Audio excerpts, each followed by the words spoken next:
This week on the Marketplace of Ideas, we talk to Suzanne Jill Levine, noted translator of Latin American fiction and the general editor of a new 5-volume series of nonfiction and poetry from Jorge Luis Borges.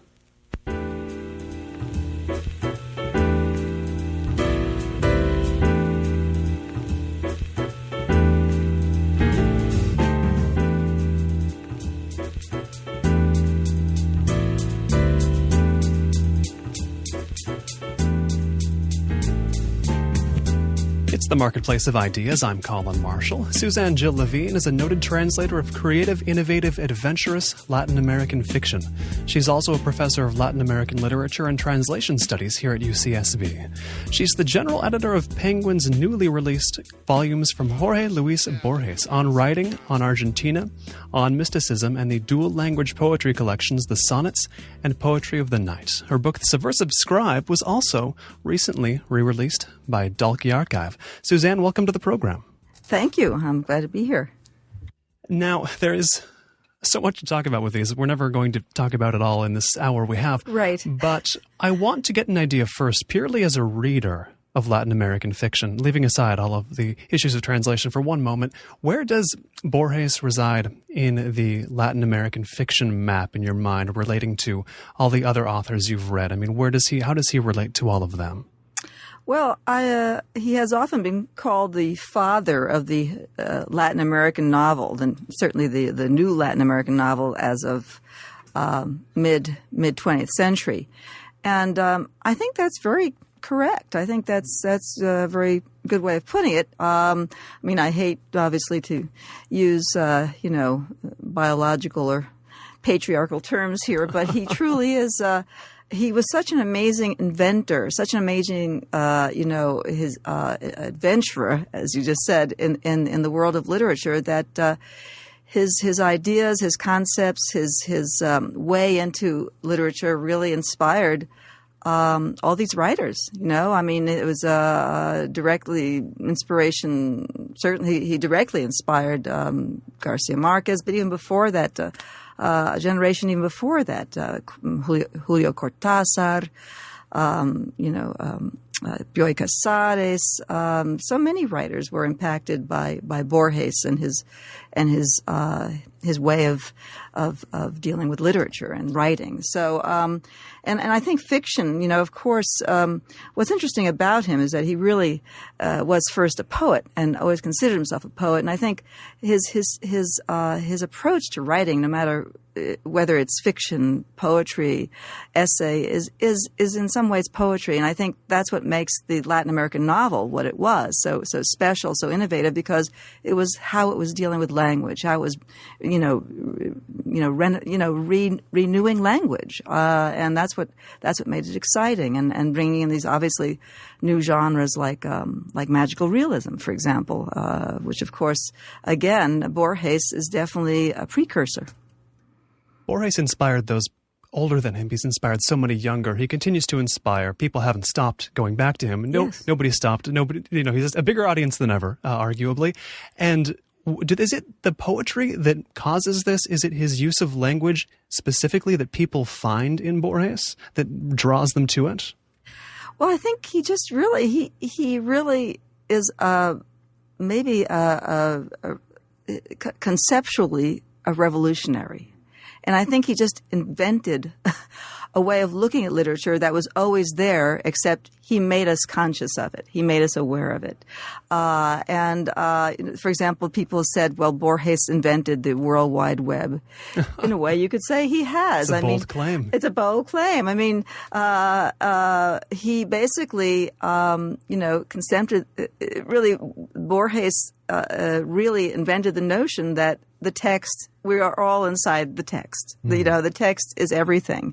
And there's no originality, which of course is the most he's one of the most original writers there is. So he's also so paradoxical. I mean, people are intrigued by the paradoxes that come up time and again in Borges, and yet his paradoxes are as old as Socrates and even older. It's just that he knew how to bring all of culture into the 20th century. And at first he kind of rejected it. He wanted to, in my book on writing, my anthology, the very first statement is the Ultra Manifesto, because remember, he was an ultraist. And of course he, like almost 2 or 3 years after being an ultraist, he rejected this, the posturing of the avant-garde. But he says here, something that I really think really sums up who he is.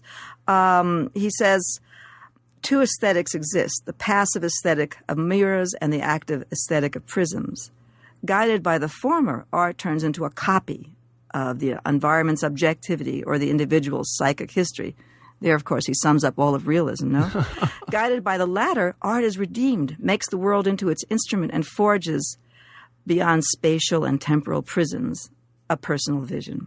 That's Borges, and this idea of this personal vision, which is interesting. He says here, let's throw out everything and start anew. But what he actually discovered is, let's take in it all and start anew. And that's why people love him, because, they can always start from anywhere and start anew, I think that's what is so Borgesian. It's ideas that can sound rarefied to somebody who hasn't read Borges. We talk about how much he's getting into his works and the sort of what sounds like very intellectual concepts he uses, yet he touches such a wide range of readers. It seems like the way he uses these ideas and the way he uses these techniques couldn't be that rarefied, could they? I mean, how does he get such a wide appeal? It's true. It's not that rarefied, because I think that for example, it's sort of the way he says things that people suddenly are struck by a new way of looking at things. It's not really so much what he says, it's how he says it. For example, another text in On Writing, which nobody has read before in English, and even very few people in Spanish, is this 1926 text. Here the guy was like 26. He was very young. It's called Stories from Turkistan. Here he basically announces magical realism way before anybody was talking about it. And in the most concrete terms, which is that this is what makes him delightful. I mean, look what he says here. The essence of the stories from Turkistan is generosity, a virtue of the plains and the shepherds. He goes on to say, time in these chimerical stories of Turkistan not only expands, but has the loose shape of dreams. It's sort of the way he kind of makes language so concrete. So, he, even though he's writing prose, it's like it's poetry in the way he uses images in such a concrete way. And I think that he brings home these concepts with his taste for language, his ability to make language speak. What was your first encounter with Borges' work? Well, way back, I've been, I went to Spain when I was a young student, and then when I got back to college, my senior year, the professors were talking about Borges. This is like in the late 60s, and I already was aware of Borges, like many of us who were studying, Spanish and Latin American literature. But then I met this wonderful critic who became a very important influence in my early life as a literary critic, as a scholar of Latin American literature, and as a writer, really. His name was Emil Rodriguez Monegal, and he was a Uruguayan critic who was also a professor at Yale, who really brought Borges home to all of us. He was somebody who discovered him at age 15. And so my first contacts with Borges, actually the first book I actually engaged with in a more specific way, was an early work of fiction of his called The Universal History of Infamy, which was hysterical because it's this tiny book with 7 short stories, and he's calling it The Universal History of Crime, basically, Yes, and you have to be drawn to this. Certainly, yeah. You got to wonder what's inside when you see that on the outside. That's right, exactly. That's small, and this is a good point. The book is so small, you mentioned. And that's true, isn't it, of all of his stories at least? Very ambitious seeming, and really very ambitious, but they don't take up a lot of pages. There's not a lot of ink on there, ultimately. No. Was it... What do you call this skill of his? Is it compression, or is it expressing only the necessities, or what is he doing here? What metaphor is good for how he gets this into such a small space? Well, I think the word metaphor is important. It is compression. He basically, as in another essay, new essay, well, not new, but newly translated essay called On Metaphor, he talks about how metaphor is the origin of language. And in a sense, that's, he is, in a sense, reinventing prose in his writing in the way he compresses, as you said, because that's what metaphor does. It brings many ideas and things together in an image. And that's really how he writes. It is a very dense, compressed mode of writing.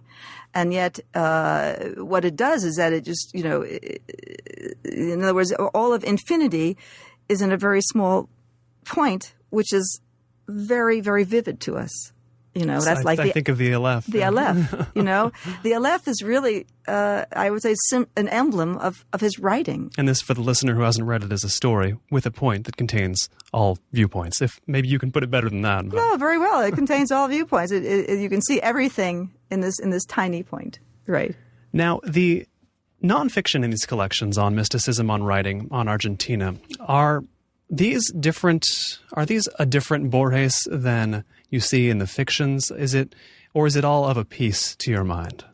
Well, I think that both things are true. I think that in some ways, in order to understand truly his fictions, you have to look at his nonfiction work as well as his poetry to see where this language is coming from, where these ideas are coming from.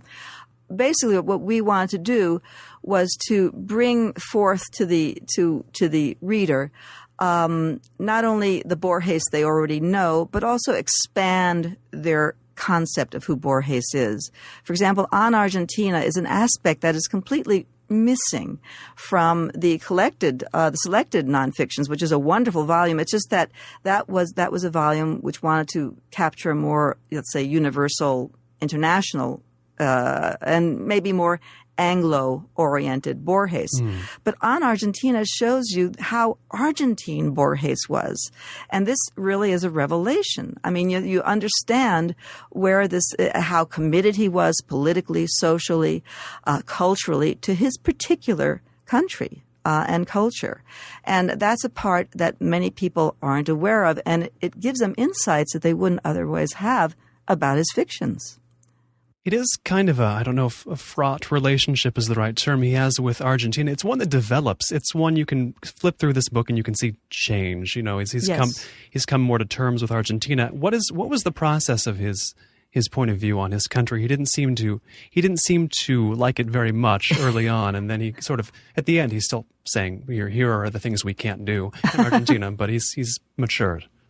Yeah, well, it's a very complex relationship, and for me to sum up the history of Argentina and Borges' ideas on it would be very ambitious and probably wouldn't work as well as the reader just picking up this lovely volume and reading the brilliant introduction by Alfred McAdam, which really does tell the story very well, as the essays themselves. He both loved this culture, but was very pained by limitations, by a sense of a lack of civic mindedness, of a lack of let's say political development. In other words, he saw it as a culture that was very rich, but that unfortunately a country that was in the hands, as he said, of gangsters. So also he was naturally at the time that he was writing, regionalism was a very big movement, and it really was, let's say, a continuation of good old-fashioned European naturalism and realism. Wow. And so he wanted Argentina to find its own voice. He didn't want writers to feel that they had to write about certain subjects in a certain way. The fact of being Argentine was already whatever they wrote, it would be Argentine. And this was a concept of identity, which is really both shocking, refreshing, and makes total sense. Yes, indeed.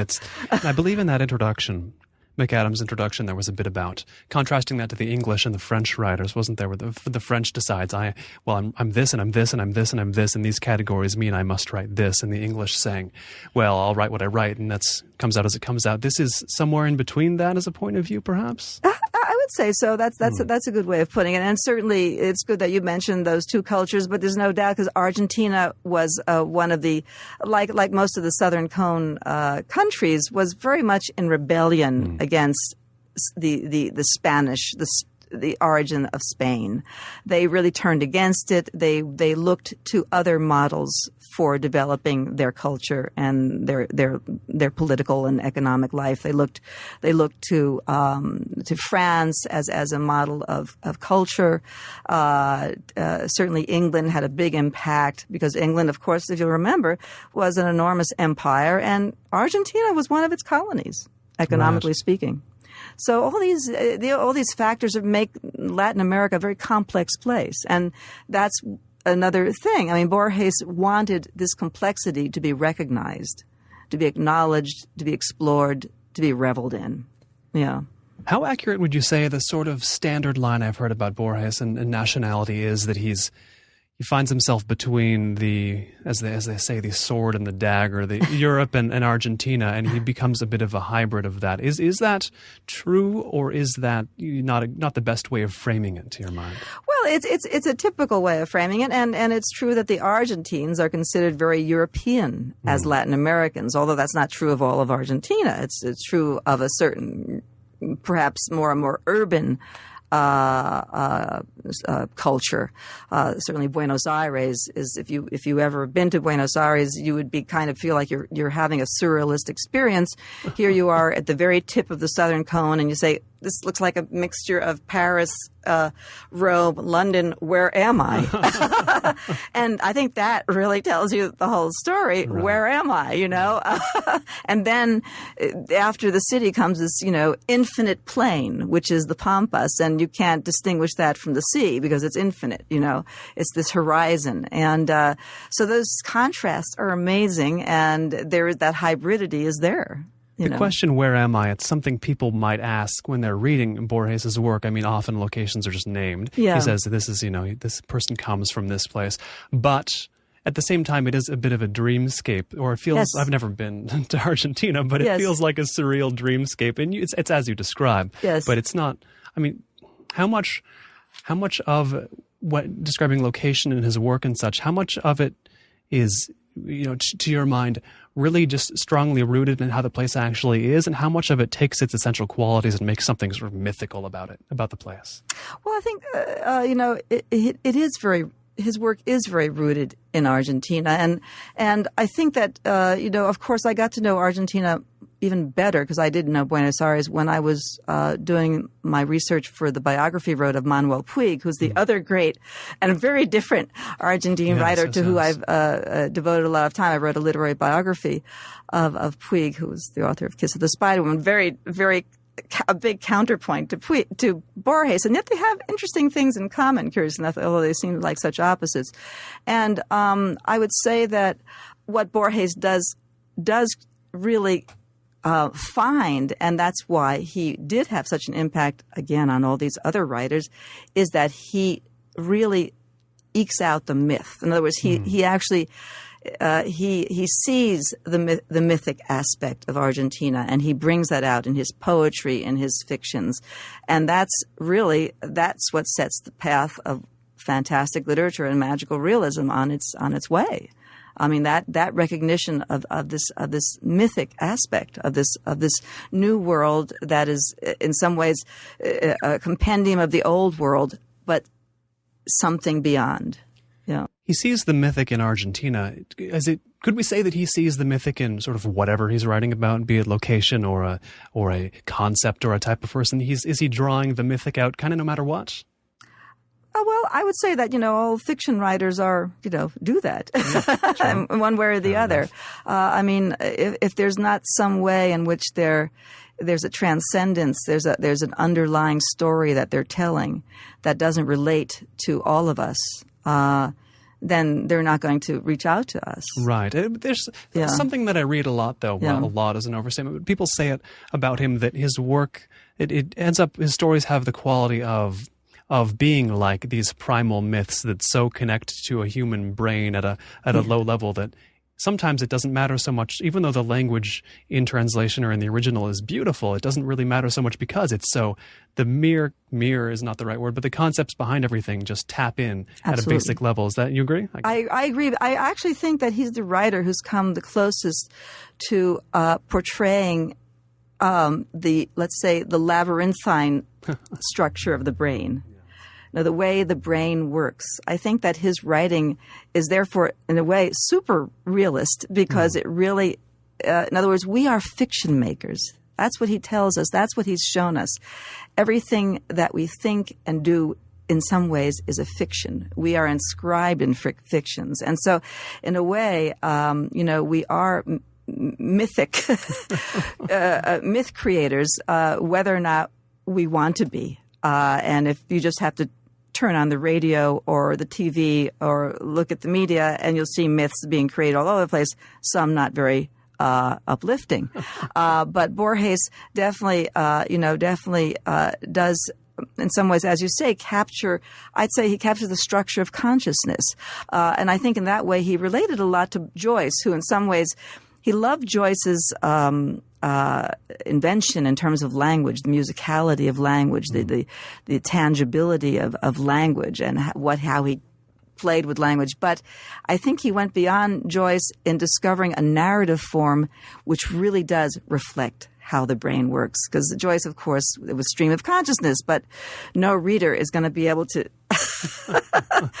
very few readers can really, deal with that. But in some ways, in the way Borges structures fiction, he actually gives us what Joyce was also seeking, which is the brain, what is going on in our consciousness, and of course how the unconscious and conscious are always interplaying. So, I mean, he's a very psychological writer in a way. That's the funny thing. I mean, he, of course, on the one hand rejects Freud. On the other hand, he's truly psychological. I mean, in the deepest sense. We're talking about real things, but then there's this book on mysticism that shows his interest in the mystic, in mystic concepts. How does a brain like his, that is thinking in this way, how does it relate to subjects like you find in here? And this has some of my favorite stories, Funes the Memorious, the Aleph, which deal with things that seem fantastical. But how does it work with him? How does he root it, do you think, in a way that makes it seem less flaky, for lack of a better term? Well, I mean, I think Borges, he's sort of, in some ways, he's an agnostic. He's an agnostic, but also a man of faith. And I think basically what he has faith in is that there is a beyond, but we just don't know what it is. And so we're always, again, creating fictions about what that might be. And he loves religions because he loves the way they try to rationalize, systematize, or find a way of reflecting this beyond, or portraying it, or bringing it down to us. And so I think that's. He loves the stories of religions. He's also in love with the epic form to begin with. I mean, and that you see in many of the themes of his poems, as well as his stories. His stories, in a sense, are replays of epics. I mean, you see Homer in there. You see all the great epics being replayed in his stories, and the great myths. I mean, you find the Minotaur. You might find all the great Greek myths. Everything is in there. Bible. I mean, I can't, to go on would be, again, too much. Infinite. But so, in some ways, I think he's fascinated by all forms of religion, East, West, etc. I think he was particularly fascinated by a form of Judaic thinking, which was the Kabbalah, but mainly because he saw it as a form, as a really a very deep form of interpretation of a fascinating attempt to find a system of interpretation, hermeneutics, as it were. And so I think he was fascinated by this idea that everything is coded, that everything is a code, that there's no direct relationship with reality. Again, the fictions that are in between. And also, I think he was fascinated by Buddhism as well, because certainly I think he shares the belief that we are something or nothing. We are merely a dream created by another dream, and that's as good a theory as any other. Is the fact that these questions Borges thought about are so eternal and unsolvable in a sense, is that part of his continued appeal too? Is that you can't find an answer here? Yeah. I think so. I think the fact that his skepticism and his irony is truly based in a Kafka, I would say, esque way, on the fact that it's really beyond us, and we're trying our darn best to make sense of it. You've translated some of the material in these books, and I want to get an idea of the experience of translating Borges. You've said before, I believe, in another interview that he is the writer most in need of retranslation of the ones that you deal with. What I guess do you mean by that?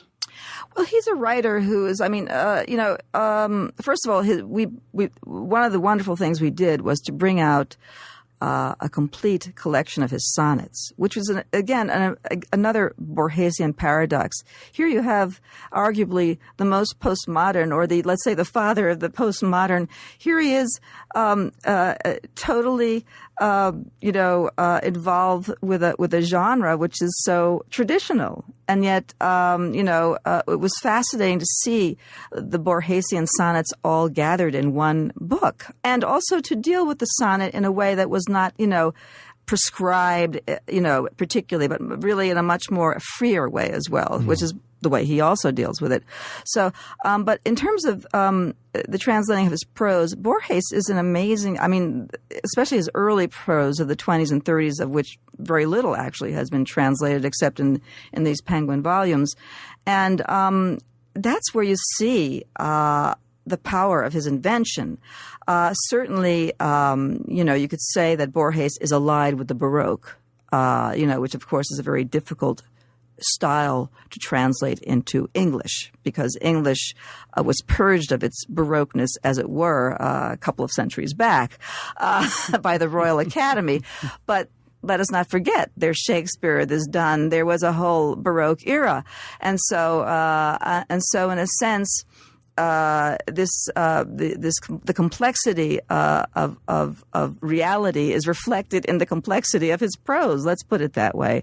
And I think that it's important to try to make this alive. And he himself rejected that early, very Baroque style, and was able to, in his later works, really to truly simplify. Remember also that he went blind around by the time he was 60, and that's also when he returned to poetry. And of course, the sonnet made it relatively easy for him to write, because you can memorize a whole sonnet and dictate it to somebody, whereas you can't do this very complex kind of prose writing that he was doing earlier on. But what he did was to resume some of his themes in the later stories, and also write them in a plainer style, which is wonderful to see. But I think that the early prose is really a key to what was truly innovative about his work and the impact it had for generations to come. We talked before about reading what his relationship to Argentina, reading that and seeing how it sheds light, on his fiction. Reading the poetry, then, is that mostly a thematic light shed on the fictions, or is it a linguistic one? I think it's both. Definitely both.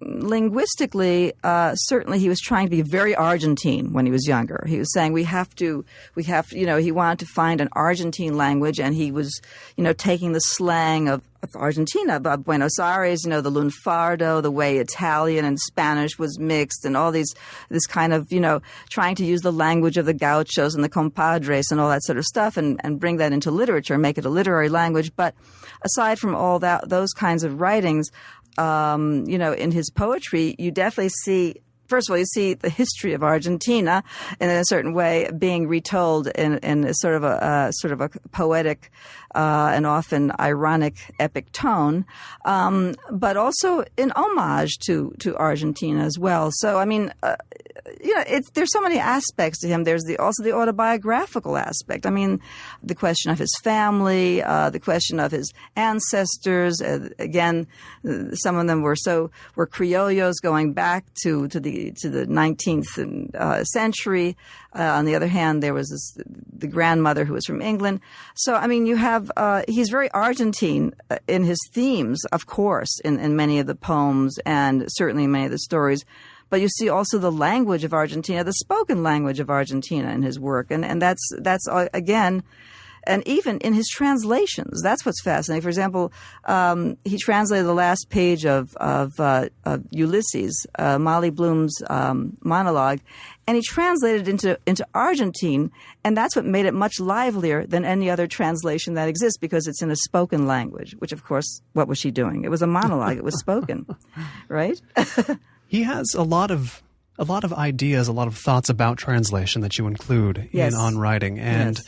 He seems quite pro-translation. Of course, you quote him in an epigraph in the Subversive Scribe. You mention him saying translation is maybe the more advanced stage of the work. Right? There's writing, but then the next step forward is translation. And he says a lot about what the potential of translation might be.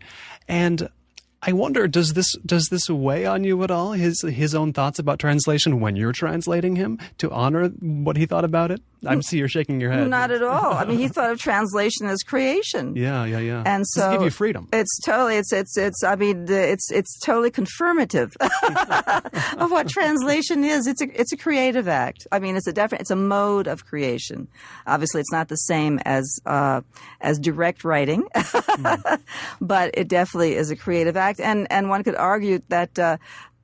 Much of writing is translation because whether or not writers are conscious of it, they're often riffing off other texts, whether it's from another language or in their own language, and that's what writing is. Again, Borges is saying time and again we're always rewriting. So you start to see that he questions these hierarchies. Original versus translation, because in some ways that was a hierarchy that was really established much more rigidly when copyright laws came in, and it's really more of an 18th, 19th century invention. This rigid distinction between translation and original writing. I mean, if you go back to Shakespeare, he was constantly taking other people's texts and rewriting them. In ancient times, the Latin poets were, translating the Greeks, etc., but they were writing their own poetry at the same time. So I think he's also, again, showing the relativity of certain kinds of concepts and prejudices we have about issues of genre, about, he's always questioning. He makes us question every category that we presume is written in stone. If you've just tuned in, this is the Marketplace of Ideas. I'm Colin Marshall. My guest is Suzanne Jill Levine, translator of innovative, creative, adventurous Latin American fiction and general editor of a new 5-volume series of nonfiction and poetry from Jorge Luis Borges. Our website is available at colinmarshallradio.com. That's where the Marketplace of Ideas interview archive is. You can find show notes, recordings, and more all there. If you have any feedback, positive, negative, neutral, or otherwise, send that along to Colin, C-O-L-I-N, at colinmarshallradio.com. Now let's go back to the conversation with Suzanne Jill Levine. I love the line he had about where he said that if it weren't for a deadline, a publication deadline, he'd just rewrite forever. And that seemed to be a very Borgesian thing to say. Well, he said the idea of a definitive text really belongs either to religion, which of course has to believe in a sacred which of course is also an irony on his part, that there would be this one version that was the only version, or as he says, fatigue. Yeah, you just give up after a while and just hand it in. And yet he did a lot of rewriting anyway, as I understand it. Deadline Absolutely. or no, he's just kept going. So. Oh, he did. I mean, Borges, as you said, he wrote very short pieces, but probably about 3,000. And we don't even, there'll never be a complete Borges because that's another infinity of Borges. That's what part of what makes it fun.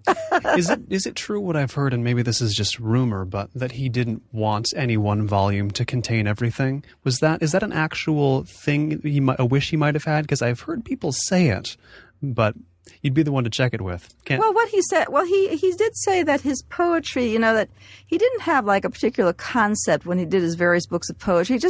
He just threw poems in there that he was doing, and then when he had enough poems, he had a book. He was always writing and rewriting, re-anthologizing his own work, recontextualizing it. He kind of refused to say that there was something definitive about any particular book, but there's no doubt that certain books like the Universal Infamy, History of Infamy, even though it has some sections to it that definitely don't quite belong, has a certain unity.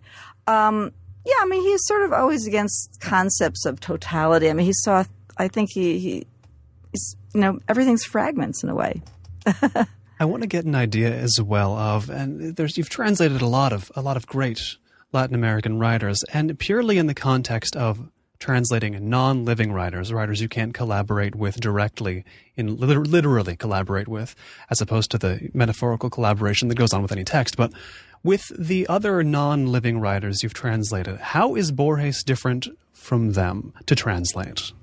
I have to say also that when I did this project at Penguin, as a preface to what I'm going to say, that I had the wisdom to choose wonderful co-editors. In other words, I was the general editor of the 5 volumes, but the people I chose for each of the volumes, I mean, I did one myself, of course, but particularly Alfred McAdam, who did on Argentina, Stephen Kessler, who did the Sonnets, Efrain Cristal, very distinguished professor at UCLA, who did the other book of Poems of the Night. We worked as a fabulous team because on the one hand we had a wonderful poet translator on Stephen. We had Alfred and Efrain, who are great scholars and who really have a vast knowledge of the meaning in Borges's work, and myself, who's had a lot of experience on both ends of those. And I think that collaboration was what made this project so successful, I do believe. Each writer is really a different story. I mean, I am now translating a novel by Donoso, who was a writer I translated when he was alive. Oh, really? And it's a wonderful novel. As a matter of fact, I'm enjoying it quite a bit. And I am going to consult with Julio Ortega, who actually was the critic who actually found this manuscript and edited it and brought it into publication because it was a posthumous manuscript found. What I'll say is that, each writer is a world unto him or herself. And for the most part, I have worked with living authors, although many of them are not living now. And that was a tremendously enriching experience for me. But I also am enjoying working with the ghosts as well. There are a lot of very fascinating and fun accounts in the Subversive Scribe of you working with actual living authors and going back and forth and using the communication means of the day to get to figure out what they want, what you want, feedback loop sort of a thing. Right. Figuring out puns and whatnot. I guess I want to find out what advantages or disadvantages there are then of translating somebody that you can't communicate with directly. I imagine there's a little of both, where things are harder but other things are maybe more freeing.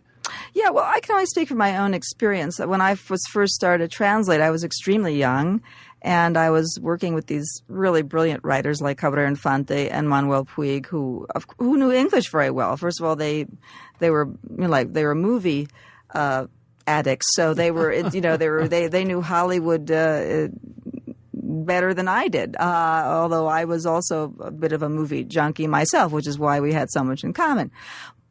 So basically, when these first translations for me were truly like an education. Here I was, exploring my my own work with writing, but also working with them was truly a learning experience. However, there's no doubt about it that once I began to translate and publish, then, of course, as I became older and more experienced, naturally, I prefer doing it on my own. There's no doubt about it. But those experiences were invaluable, and without their presence, I don't think those translations would have been as exciting as they are.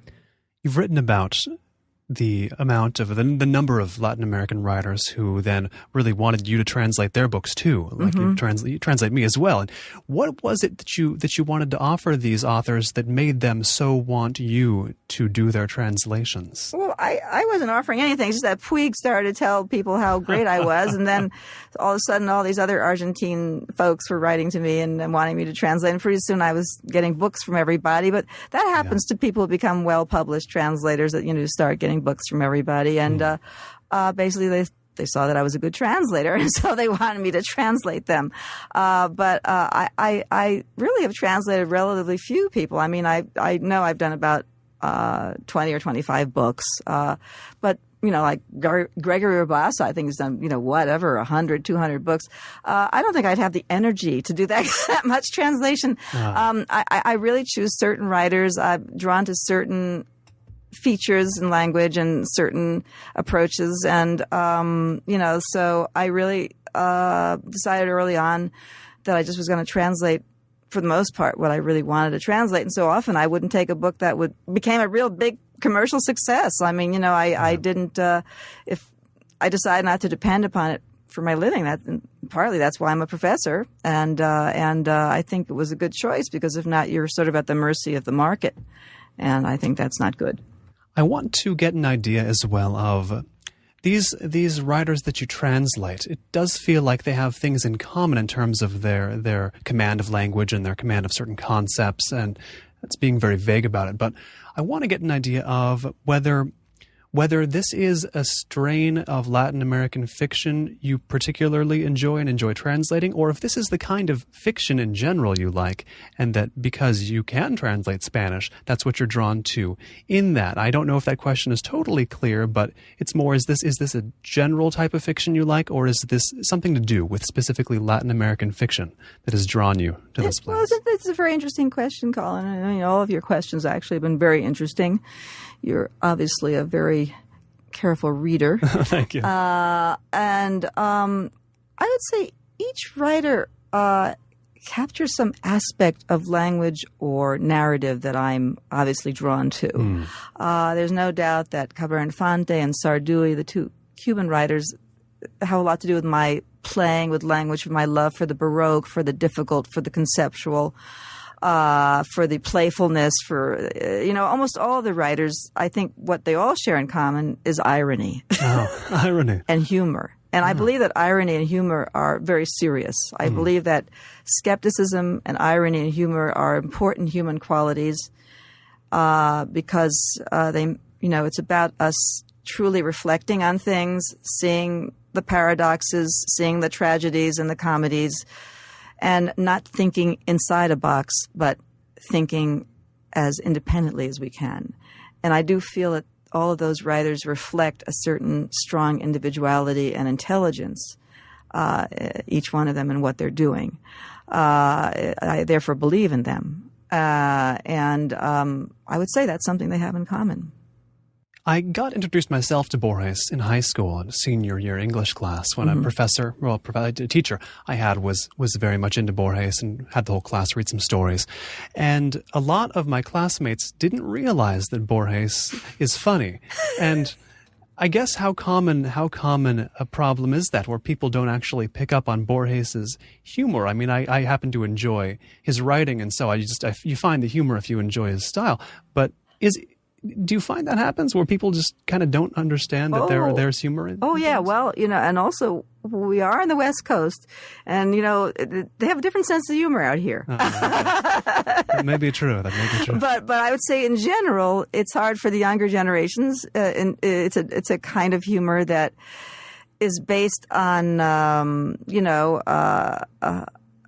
it's based on parody, on reflecting on other texts, but in a humorous way. It is a problem, but what really, therefore, I find amazing and really exciting about teaching is when I do see students who suddenly are drawn to this and awaken to it and see it. It's like a door has opened up. And I just think that's truly magical.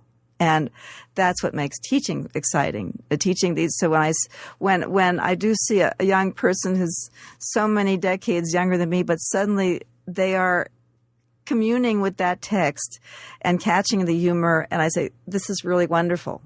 It's a really wonderful experience. And Borges, of course, yes, he has conceptual humor to him. He has parody as well, certainly. But there's also something else in terms of his characters. And I mean, people don't talk a lot about Borges' characters, but I think of a story like we mentioned, the Aleph, the one about the point with the infinite points of view. And there's the narrator, Borges, I'm making air quotes, and then the poet, Carlos. These are kind of two studies in sort of lazy vanity as well that play off each other. And I mean, there's a surface humor there too, isn't there? Oh, absolutely. I mean, it's satire at its broadest. I mean, he's making fun of the pretensions of these poets. He's making fun of, he's also commenting on the limitations of it's a comment on the whole Argentine poetic scene.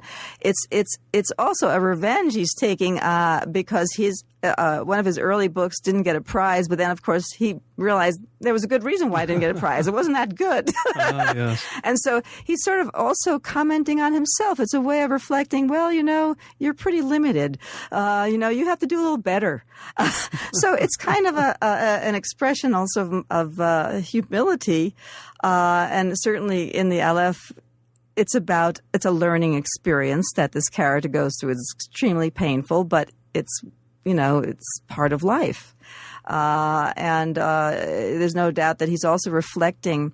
It's an amazing text because in some ways it sums up Dante's Divine Comedy, but like in 5 pages, instead with a few very direct references. That's as well. right. Yeah.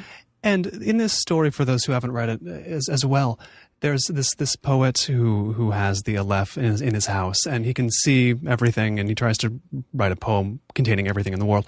And so I see this thread elsewhere. And if I just pick up on mysticism, there is, I believe, Funes the Memorious in here, about a guy with another power who can remember everything and tries to give each number a distinctive name. Mm-hmm. And I think of these stories, and you see it everywhere, or I do in his work, in Borges' fiction. There's all these characters who have amazing powers, just great abilities, whether perception or what else, but they're like too dumb or inexperienced to think of a good ambition for them. I mean, is this a theme that is as strong as I think it is in his work? Absolutely, absolutely. He's saying that we're reaching for perfection, and we're but we don't realize that no matter how much perfection we reach for or even achieve, we're going to die. We are real. We're pathetic. we're trying to be so hard. We're trying so hard to be immortal, and we're hopelessly mortal. Oh yes. I mean, that's one of the many things, and we're always blind in one way or the other. I mean, obviously he was literally blind, but he's saying that we're capable. Our minds are so amazing. They're capable of doing something, but we don't sometimes know what's inside our own damn hearts, What do you think he saw going on in his world or the world in general that, leads him to paint humanity as always aiming in the wrong direction? I mean, as rewriting Don Quixote letter for letter, these pointless projects his characters do. It seems like there must be a strong analog that he sees in the world or saw in the world or, sees quotation marks in the world. What do you think it was that made him think so specifically about humanity's fallibility in that way?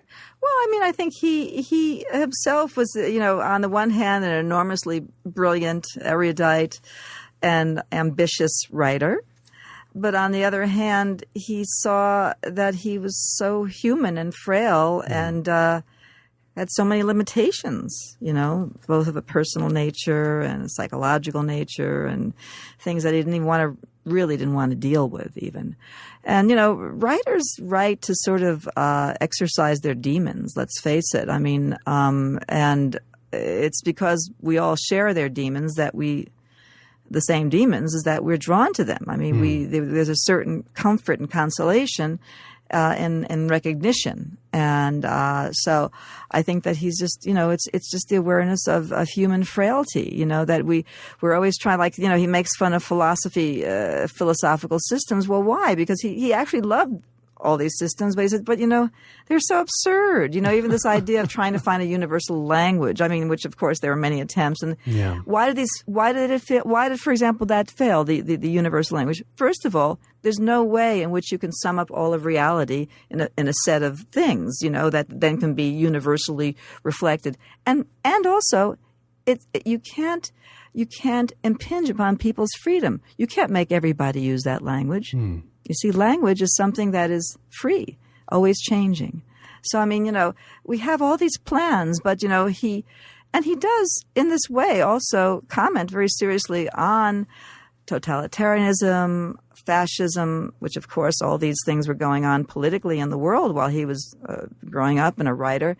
And, all these attempts at total systems he sees as dangerous, not only, the humor is serious.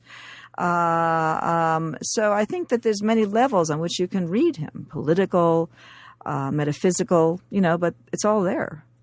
It reminds me of, I just think of the real life Borgesian moment with they talk about the, say, Japanese and Argentinian speakers of Esperanto who meet at the convention and can't talk to each other because the languages went too far apart in their separate countries. That's Same right. language, but, I think he would have, maybe he did know about that. Sure he did. He lived to that era. I mean, it predates him. Esperanto, I'm sure that was an inspiration for him. Yeah. But the human frailty he explores and that he experienced, there's a lot of, especially among Borges fans, there's a temptation to make him into kind of a god.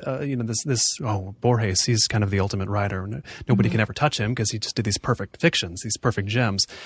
Are there dangers in that of lifting him to this sort of godlike status, I'll say again, because it happens? Well, I mean, he'd be the last one to consider himself a god, that's for sure. And, if you look at the texts on mysticism, you'll see this. You'll see a sense of skepticism that is very deep and also humility, despite all his supposed wise guy arrogance on the other hand. But, people need to create gods and believe in gods, and you need to believe in something, and Borges is an example of a writer who reached out and found a universal core that people could relate to. And I think that like a famous, like a charismatic actor, I mean, we're drawn to human beings who are exceptional. It doesn't mean that he was only exceptional. He had his totally ordinary side to it, and that's part of why he is exceptional, because he just is a human being, but with exceptional aspects.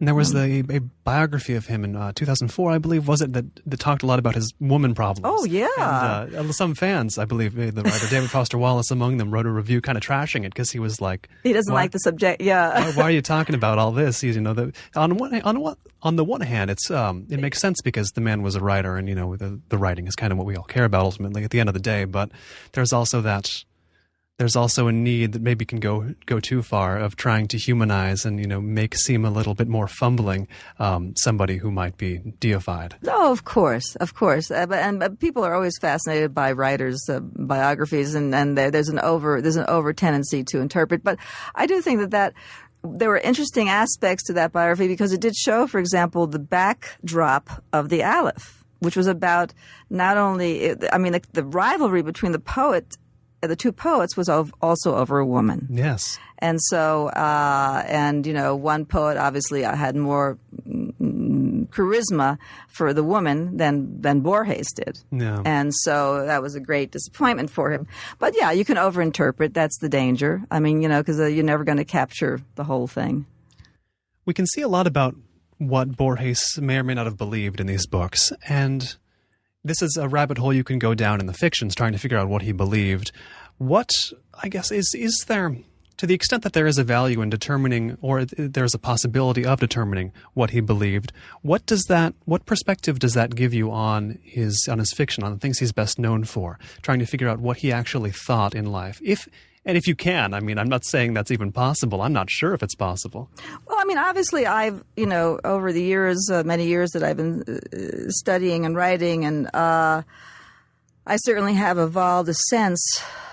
And I even wrote a dissertation on fantastic literature, so I sort of have an idea of where all the different influences or all the different forms of literature that have somehow been brought into the making of what Borges does. And I guess in some ways, I suppose this book on writing reflects my particular feelings about the different focuses he had and the different obsessions he had that really show where his fiction is coming from. So in a way, I'm showing that Borges, both as critic and poet, gives us, in a sense, the keys to what aspects of narrative he was interested in, what aspects of language he was interested in, and what influences really he was able to make use of and transforming them into what became his writing.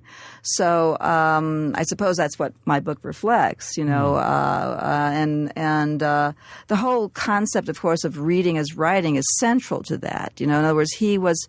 That's what makes Borges. That's one of the ways in which he is so universally appealing. He's talking about how he became a writer out of reading, right? And that reading is one of the most creative acts there is. And so I think then you see the various elements of what he read and how that became part of what he wrote.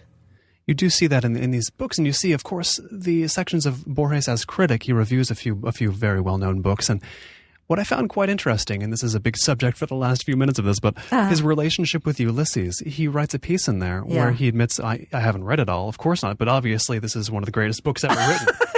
And that seems like a thing he would say, and he makes it. Nobody else could make that make sense to me, I don't think, but he did. I mean, what was his relationship like with that book that we know of? Well, again, this goes back to Borges as a reader. He was a hedonistic reader. I mean, there's one of his essays is called Literary Pleasure. And he talks, and that really is, I think, also why readers love him. Because, there's let's say, an eros of writing, a libidinal aspect to writing and to reading that Borges keys into. Whether or not he was the great lover, he certainly the pleasure of the text is something that is very clear in Borges, and what at the same time, what is fascinating is also the ethics of reading, and so he brings pleasure, aesthetics, and ethics together. And I think, that's something that, again, makes him such a universal and important, maybe godlike figure in the world of writing. The books, once again, are On Argentina, On Mysticism, and On Writing, and the books of poetry, Poems of the Night and the Sonnets by Jorge Luis Borges, and, of course, The Subversive Scribe, translating Latin American fiction. Suzanne Jill Levine, thanks so much for your time. My pleasure. This has been the Marketplace of Ideas. I've been Colin Marshall. You can find our website at colinmarshallradio.com. Go there for show notes and the complete Marketplace of Ideas interview archive. The website of the man who makes our theme music, Ben Althouse, is available at benalthouse.com. If you have feedback or questions for me or absolutely anything you want to send it on to Colin, C-O-L-I-N, at colinmarshallradio.com. That's Colin at colinmarshallradio.com. Thank you, as always, for tuning in, and we will catch you next time.